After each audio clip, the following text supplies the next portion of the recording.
everyone, how are you doing today? Welcome to my English classes. My name is Constance, and today we're going to be talking about our new normal. We're still on the topic of COVID-19, and we're going to be talking about the new normal. I've touched on it in one of my previous classes, and I promised that we will do a topic on our new normal. All right, to my subscribers, thank you for subscribing. Sorry I don't have your name individually, so thank you, but I appreciate it. You know who you are, and I thank you very much for doing so. All right, so let's get started. New normal and COVID-19. What it means when the reports in the news we're having a new normal, or if you want to write given a report to write on the new normal of our world or of our society. New normal means our work, businesses, home, life and social life have been altered. Our work, businesses, home life and social life have been altered, and the need for taking preventative measures so as to stay healthy or healthier. Why I use healthier? Because some persons have underlying conditions, whether it's arthritis or hypertension, or some persons wearing pacemakers or have allergic conditions.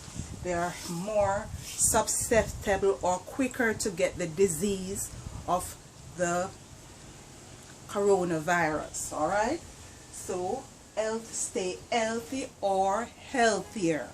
All right, so the new normal means our work, businesses, home life and social life have all been altered, have been changed. All right, and the need for taking preventative measures so as to stay healthy or healthier. Some changes include staying at home when we don't want to. Some changes include staying at home when we do not want to stay home. We want to go to work, we want to go to the park, we want to go someplace, but we have to stay at home. Washing our hands often than usual and wearing masks. Washing our hands often than usual and wearing masks. Somebody's raking up, Lord. Having our hands being sanitized as we enter buildings and public transportation. So when you enter a building or a public transportation, you see they take out the spray and spray your hands. You have to sanitize your hands, so when you go inside you don't touch their products. You don't bring your germs to their products. All right, so that is the reason for sanitizing your hands. Keeping our distance from others. Keeping our distance from others. Isn't this a very contradicting time we're living in? It says keeping our distances from others, but yet still there are people protesting in America at this very moment, and they're all clustered in the same place, many of them not even wearing a mask. All right, so keeping our distances from others. Cutting spending. We do not know what the future holds. We don't know how long this pandemic is going to last, so we cut our spending. You cannot just go out and spend, and especially people who like to buy fashion, so you're spending. No, you have to reserve, you have to hold back some of that money. So cutting spending.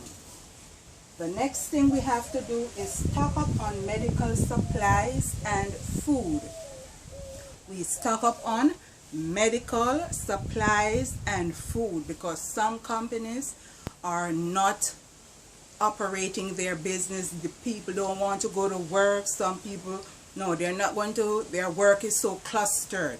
They're working too close with each other. They don't want to go to work and, you know, end up catching this virus because of their work environment.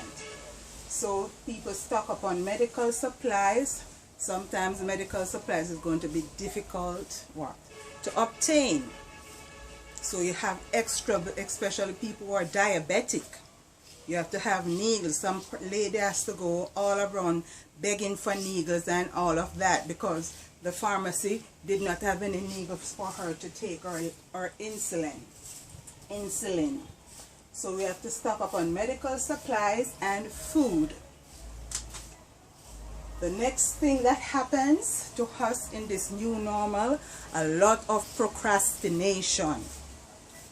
A lot of procrastination. Why do we procrastinate? Because we do not know what the future holds. We cannot just plan and say, hey, this is what we are going to do. We're not sure what is going to happen. So we procrastinate. Number 8. Living is now at a slower pace. We live now at a slower pace. We don't just get up and go as we like anymore. No. We are at home most of the time and we have to reserve. We do not have the money to spend as we want because some of us out of a job. Some of us have little money. Right? So we can just go and buy everything that we want. So we're living at a slower pace.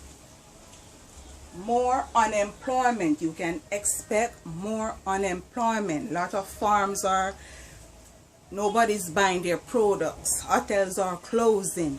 Restaurants are not having the patronage that they used to have. So we are seeing more unemployment. Starting new businesses. A lot of persons are going to want to start new businesses. They're going to want to start new businesses at home. Alright, so starting something for yourself because you're not seeking employment now is not too secure. Regardless of who you're working for, government or not, your job is not too secure. Because after time the government is not going to be able to even pay you the money because the revenues are not coming in to pay you to stay at home. So starting new businesses at home. Seasonal migration and some permanent ones as well. Seasonal migration and some permanent ones as well. Why? Viruses do not like heat. And because viruses do not like heat, persons are going to want to move to countries that are warmer than where they are.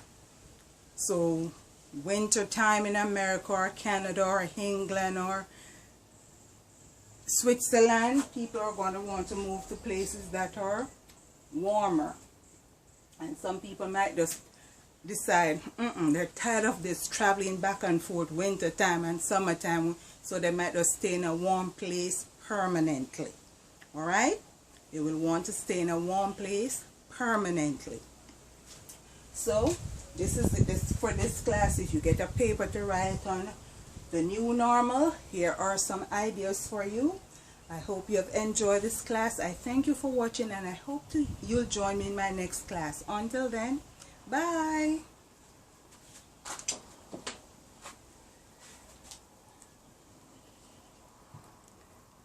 I think it was going to be wrong.